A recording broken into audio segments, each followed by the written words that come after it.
Hello, everybody, and welcome to Late Night Football. Welcome to another episode, one that I wasn't planning on doing, actually. I actually haven't done a solo episode in a long time.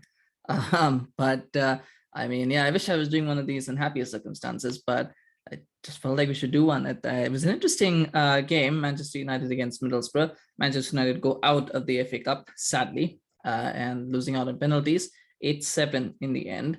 And there's so much to talk about actually from that game. There's a lot, and it's a strange feeling. It's a surreal game, that I thought about it because, and I'll get into my thought process of it, but it just was a feeling of what comes at the end. And sometimes you have these games where you don't know what to make of them. I don't know if you ever felt that way, but I just felt that way. Like I didn't know what to make of this game. And I mean, to start off with, I just wanted to say this. Around the 80th minute, I think I had this feeling for this game that, you know how you play FIFA. I don't know if you guys play FIFA, but if you ever played FIFA, and this was my thought process, it felt, there's sometimes you have these games when you play FIFA, especially in career mode. I have this a lot, where no matter what you do, you're just not going to win the game. Like, you hit you one-on-one with the keeper makes a save. You hit a shot, you beat the keeper, but it hits the post, or it goes out, on shots that you normally otherwise score goals from. It goes out, it's off target. Sometimes you'll make it. This actually happened to me. I'm not even kidding. One time, basically, it was, how you have two players that go past, and then you make a sort of a tap in goal. Like you set up a pass, which is like a tap in goal. My player basically took a touch. I hit the shot button, but it still took a touch before it hit the shot. And by the time it hit the shot, the keeper comes up and makes an amazing save, right? And so no matter what you do, the ball's going to go in. And then at the other end, you make a tackle and the referee gives a penalty. You wonder why that's a penalty, but it's a penalty. Or you try to make a simple pass, but it's intercepted, and then the person, the other opposition scores a goal. Or whatever. Something happens and they score a goal, and you wonder, like, how could I not score a goal in those same situations? And it feels like no matter what you do, the computer doesn't want you to win that game. And it kind of felt like that with the footballing gods didn't want United to win today. No matter what they did, they were not going to win today.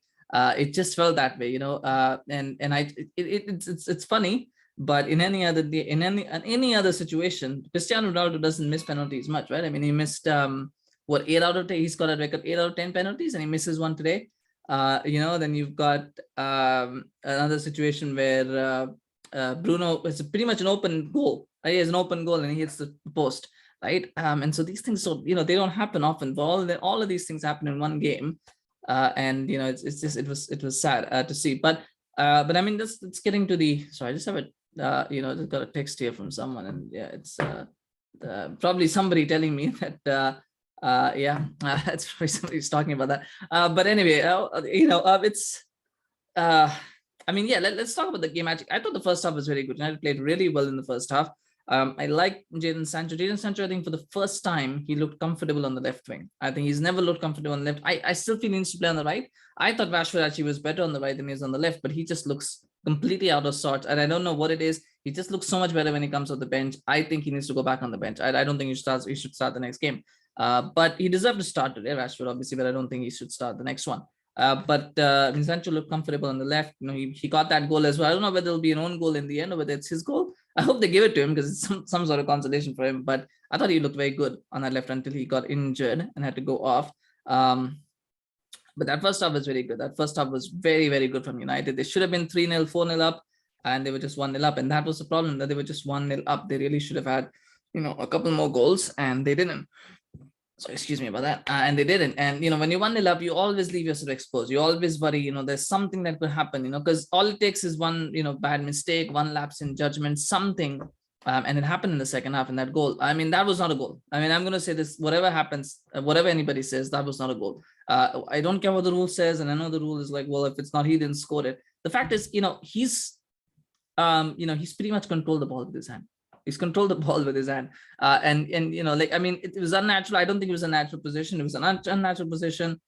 He's pretty much had, the handball has assisted him in getting that pass through. I don't know what the guys at VAR were doing. They're probably drinking or something. I don't know. Anthony Taylor is pretty much the worst ref in the Premier League at the moment. I mean, I don't know how he gets these kind of high-profile Champions League games as well. I don't know how he gets all that.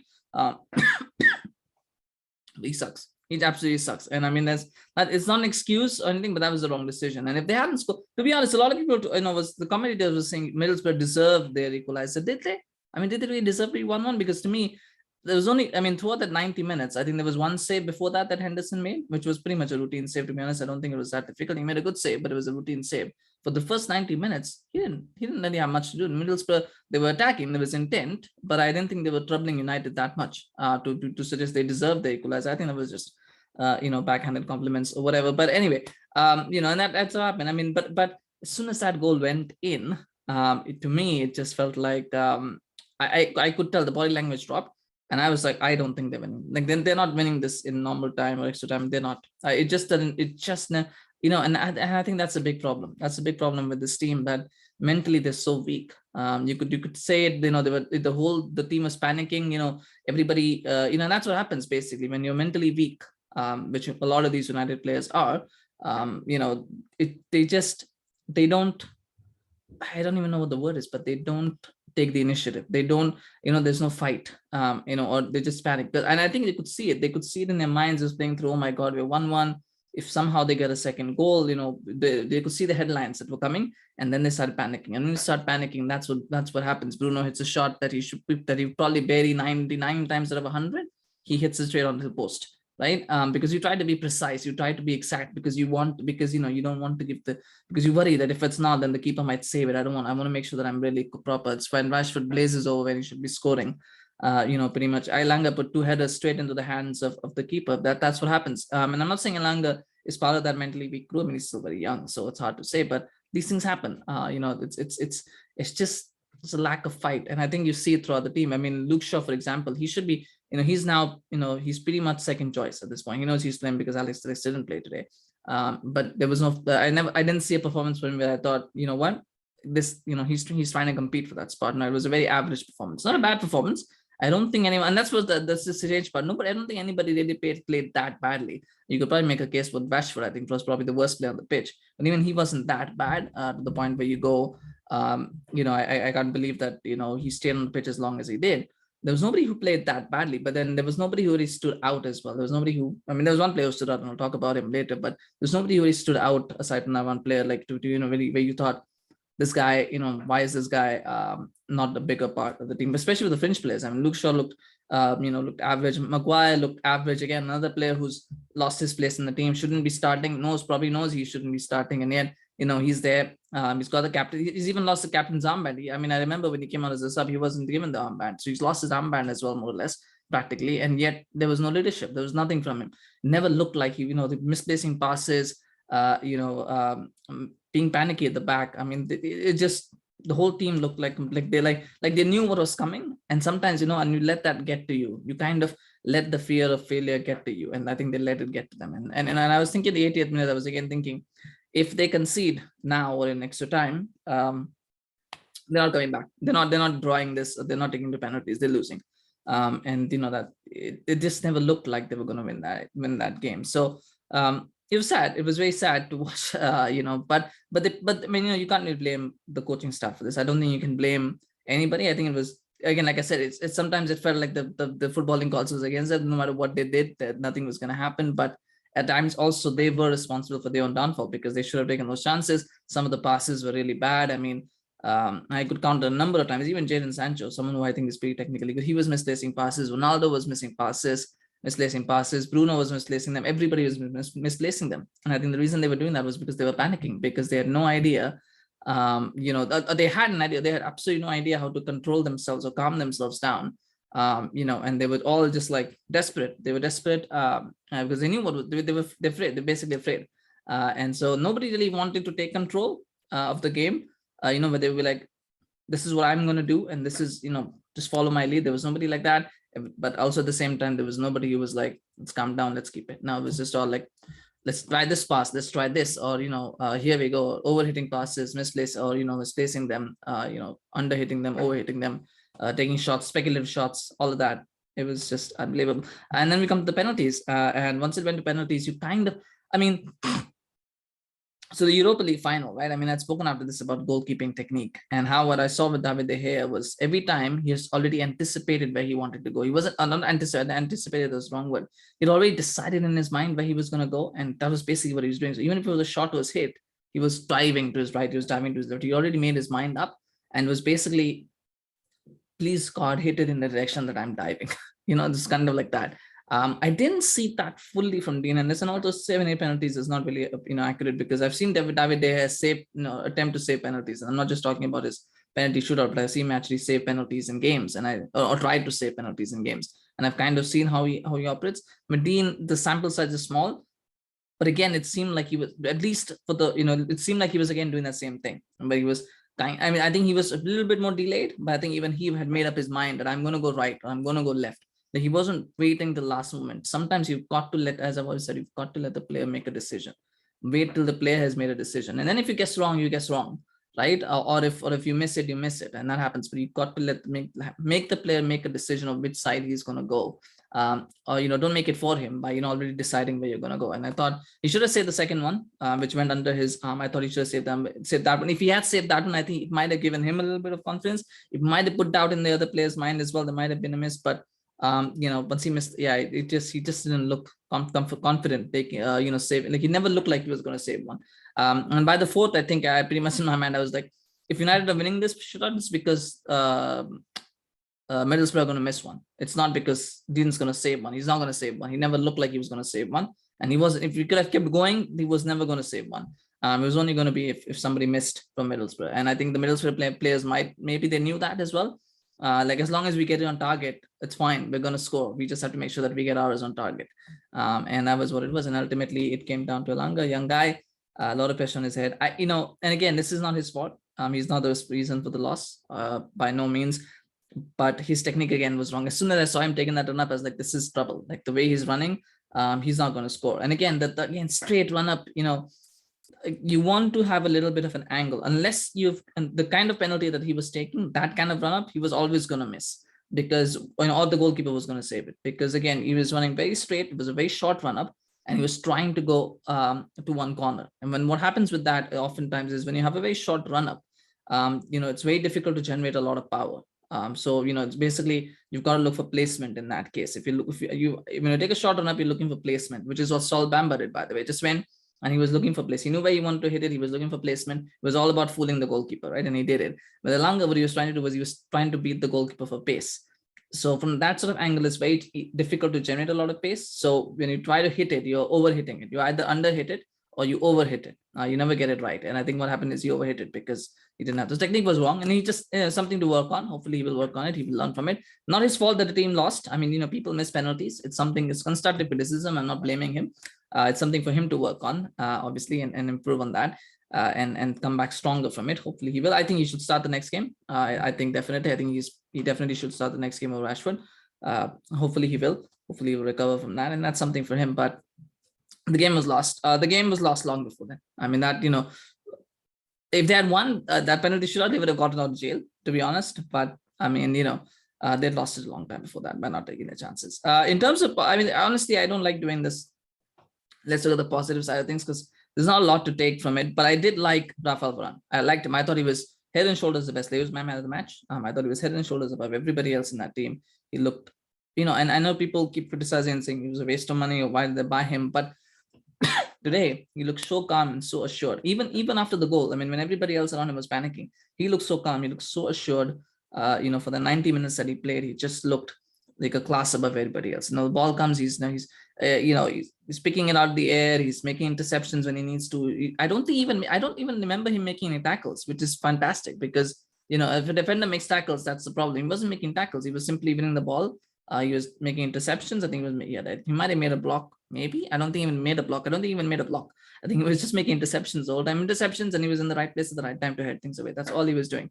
I don't think he made any sliding tackles. He might have made a couple of standing, he might have won the ball a couple of times through one-on-one tackles or whatever. He won one-on-one duels. I don't usually call them tackles, but I think he won his one-on-one duels for the most part. He did all of that. It was a fantastic game, absolutely wonderful game that he had. And here's another thing for you. At the Phil Jones, we all talked about Phil Jones looking very good when he played against Wolves. And he did. He was pretty good when he played against Wolves. And Maguire in the last game when he started against West Ham, he said he was okay. I don't think he was world class, but I think he was good in the game against West Ham as well. I think he was okay. He was good. So both of them, common denominator, they were both playing next to Varane. Varane leaves the field for the last 30 minutes. Jones and Maguire played together. absolute clownery, absolute clown show at that point. I was watching it and I was like, I honestly, I couldn't believe my eyes what I was seeing. Like, what are you guys doing? There's so many, panicky moments, so many desperate moments there. And it just shows you, I think Varane really, that's just what it is. A good central defender, a good partner allows you to, be calm and be assured. And I think that's what Varane has brought to this team. And hopefully he can remain injury free. Hopefully he can continue to build on that and continue to be the rock. And I think next season, hopefully he will have a better partner. I don't know who that will be. I don't know whether there will be a new partner. I mean, the reality is they have, 1, 2, 5 center halves, and Phil Jones has no intention to do. He didn't even go to Bordeaux, so I don't know what his plans are. In terms of what he wants to do, I don't think anybody's going to buy him. So what is he going to do? Eric Bay, he doesn't want to be there. So will he be there? I don't know. But and then you've got Lindelof again. I don't know if he's going to stick around, if he's going to leave. And Maguire, God alone knows whether he's ever going to leave United, because I mean, who's gonna buy him again? Maguire, right? I mean, United has delusion up past 50 million for him, or he cost them 85 million. So you're expecting how much are they going to charge for him? And who's going to pay that amount, right? So I don't think Maguire's going to. So I don't know what's going to happen, but I hope that something changes there. But honestly, I can't think of, like I said, I can't think of anybody who played too badly, and I think that's just the sad part. It was unfortunate, it was unlucky.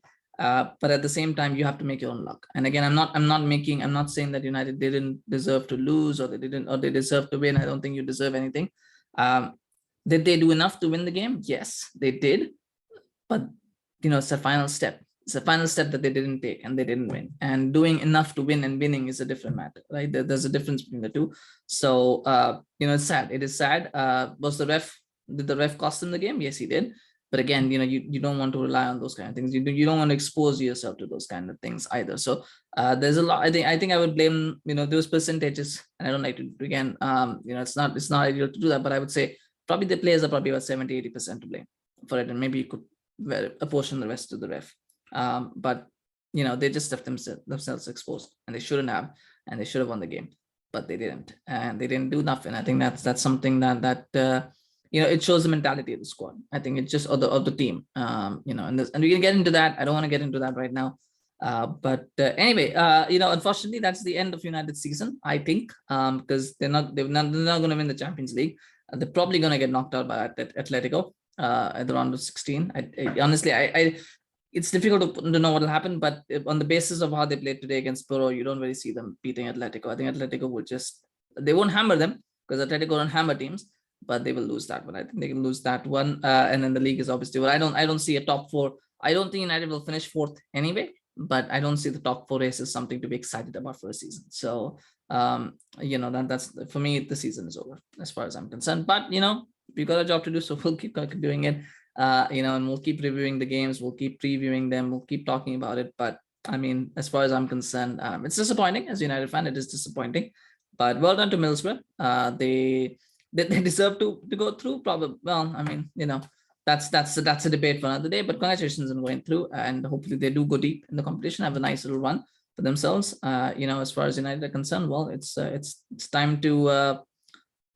It's time to call curtains on the season, and let's see what happens, right? If you enjoyed this video, please remember to like, share, and subscribe to the channel. If you're new, also leave a comment and let us know what you think about the game. What did you think about the game? What do you think about the individual performances? There's so many things to talk about, by the way. I know there's so much that we can talk about. There's so many things to worry about as well going forward, and we'll try to cover them in future episodes. But I wanted to be a little bit positive, a little bit logical, and a little bit positive about the game. And I didn't want to focus too much on what's happening around, because there's a lot that's happening around United. But let me know what do you think about it. What do you have anything else that springs to mind about this? But take care, stay safe, have a good day or night, whatever time you're watching this, and we'll see you again very soon. Take care. Bye-bye.